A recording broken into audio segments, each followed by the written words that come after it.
Breathe deep. Imagine your legs more limber in Duluth Trading Double Flex Denim. Envision euphorically squatting for that can of suds, bending for your toolbox in a state of bliss, lunging for your laser level on a whole new level. Relax and allow the flex to fill you with ability. Find your inner flex in Double Flex Denim only at Duluth Trading. Welcome to People Tech, the podcast of the HCM Technology Report. I'm Mark Pfeffer.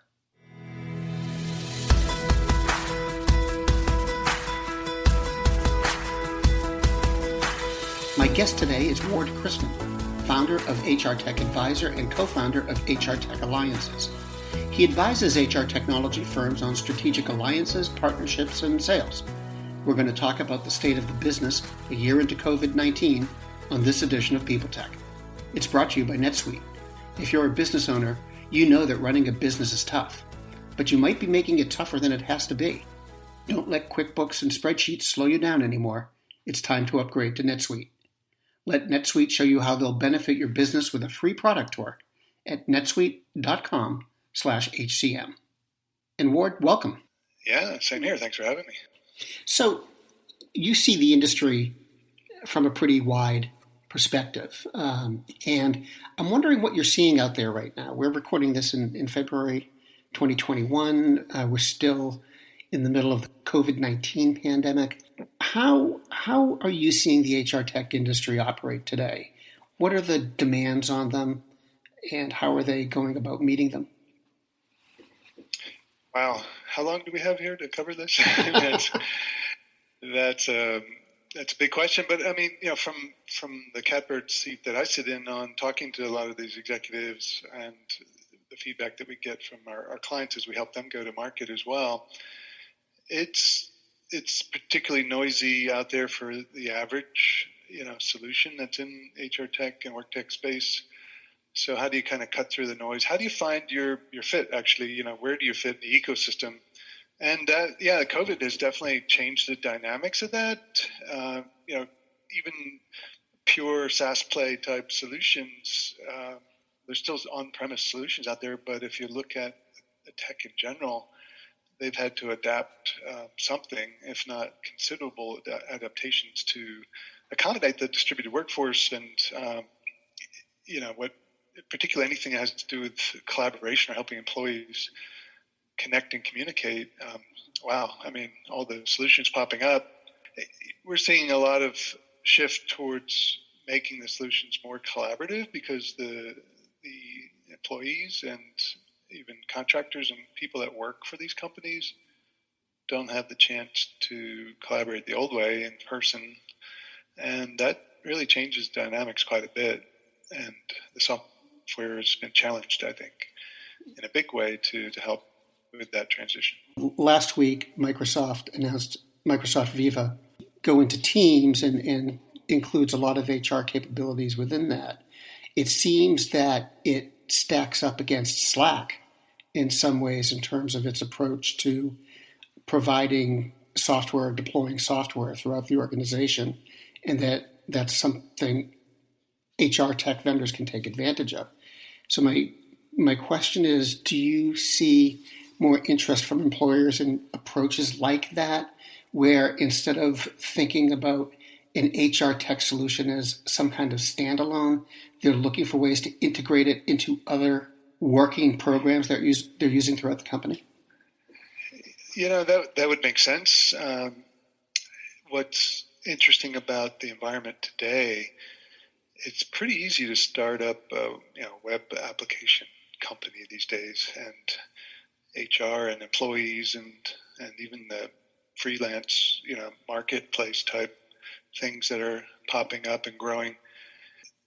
They're taking advantage of this wave as well to help people connect and collaborate. And, whether it's a core platform like Slack and Salesforce or Microsoft and, their employee experience solution now, you can either build on that or, build something that connects to it, so to speak. But having the solutions for employers connect to each other and have the data to flow and the user experience to flow is extremely difficult. It sounds easy on the shirt. Oh yeah, we have open APIs or whatever. It's like it's never that easy. So the question is, what does your strategy look like? Sadly, the employers are in a tight spot because how could they possibly keep up with all this stuff? And most companies of any size have dozens, if not hundreds, of different HR type solutions in-house, and that's not counting things like spreadsheets, which there's, how many in the average, Fortune 10,000 company out there? It's unbelievable. So I think they're in a pickle, and thankfully there are some, former HR or IT type people out there that are now consulting and advising the employers. We don't advise the employers directly. We work with the vendors only. But somebody needs to help, keep them from making a mess of what sounds like a good thing in a press release from Microsoft, right? And then they start changing things, and it could get better, but history repeats itself. It usually ends up a spaghetti mess. Let's take a break. You're listening to People Tech from the HCM Technology Report. This edition is brought to you by NetSuite. Stop paying for multiple systems that don't give you the information you need when you need it. Let NetSuite show you how they'll benefit your business with a free product tour at netsuite.com/HCM. NetSuite gives you visibility and control over your financials, HR, inventory, e-commerce, and more. Everything you need all in one place instantaneously. So ditch the spreadsheets and all the old software you've outgrown. Let NetSuite show you how they'll benefit your business with a free product tour at netsuite.com/HCM. And now let's go back to my conversation with Ward Chrisman of HR Tech Advisor and HR Tech Alliances. It seems that the line between collaboration software and HR software is getting blurred. If you're thinking about Slack as a delivery vehicle for HR solutions or Teams as a delivery vehicle for HR solutions, those aren't really what those platforms were built to do. But I do hear more and more people talking about them in the context of HR. Do you hear that too, or do you perceive any kind of movement, and what's it mean, if anything? Yeah, there's definitely a movement there, and Salesforce is making a move. You look at what ServiceNow is doing, moving into more of a product company. Towers Watson or Willis Towers, whatever they're called today, I don't know. WTW, I think. Yeah, exactly. It's like, all right, it's too long, costs too much to advertise. But I remember even years ago, Unisys was a hardware company. They wanted to become just services, and they did it. They made that migration over a number of years. Now there seems to be a swing, different directions, but it's not easy. It's hard. To be, you can't, it's hard to be both a service and like consulting type professional service company and a technology, even SaaS, type company where you're more product oriented. If you look at a lot of the ecosystem platforms like Salesforce and I guess you can roughly say Microsoft with LinkedIn and different things within that portfolio, and now this new thing. That's the ecosystem environment that a lot of companies are, living in, if not exclusively, certainly as part of their collaboration between employees. And what I think is you're gonna see a lot more of is that cross connect to the freelance world with the Upworks and Fiverrs and all those different platforms that are out there. And I don't know who's going to be driving that, but it's probably not going to be employers, because other than stamping their feet and saying this has to work, you told us we could integrate easily, and it's not.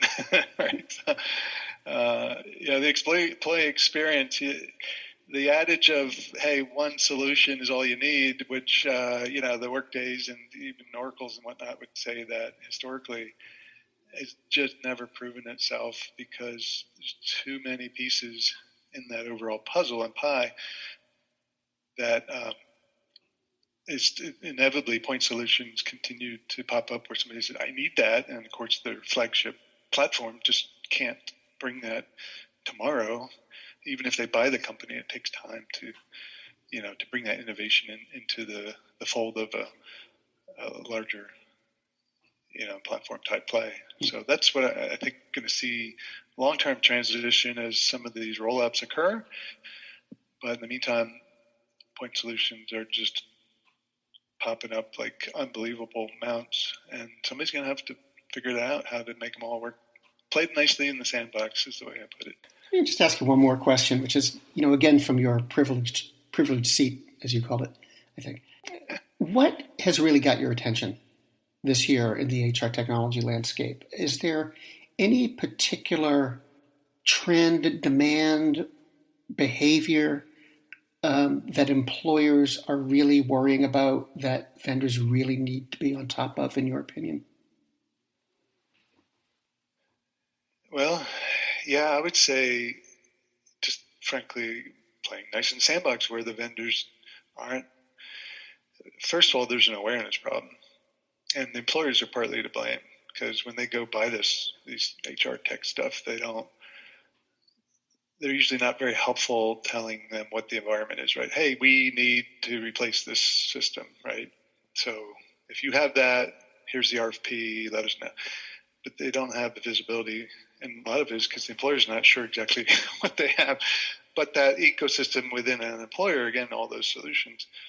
So I think that's got to change somehow. The employers either need to be more open and say, here's the systems we have. So if they are trying to rip and replace or just add something on, the vendors are aware of what else is in the soup. So, if you got a delicious soup, you throw the wrong ingredients in, everything just goes, sideways. So I think that's going to be the big challenge more and more so. Open APIs and things like that can help, but not just saying that we have them, but actually making it easy for the vendors to have that awareness and connection. So there are a number of hubs from a technology standpoint that are popping up all the time that are designed to be more of an interconnection, like the phone systems, used to have operators switching plugs. Now you make a phone call to the other side of the planet, and it just goes through. You don't have to, make all this stuff work. The phone companies figured it out. HR tech, not so much. There's a lot of work to do there yet. Ward, thanks for taking the time to join me today. My pleasure.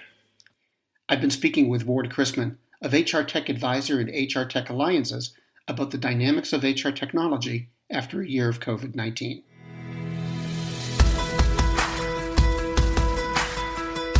And this has been People Tech, the podcast of the HCM Technology Report. People Tech's brought to you by NetSuite. Now's the time to upgrade to NetSuite by Oracle, the world's #1 cloud business system. Whether you're doing $1 million or hundreds of millions in revenue, you'll save time and money with NetSuite.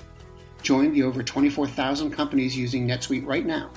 Schedule your free product tour right now at netsuite.com/HCM. That's netsuite.com/HCM. And to keep up with HR technology, visit the HCM Technology Report every day. We're the most trusted source of news in the HR tech industry.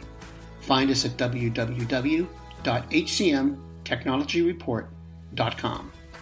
We're a member of Evergreen Podcasts, so you can check out other shows at www.evergreenpodcasts.com. I'm Mark Pfeffer.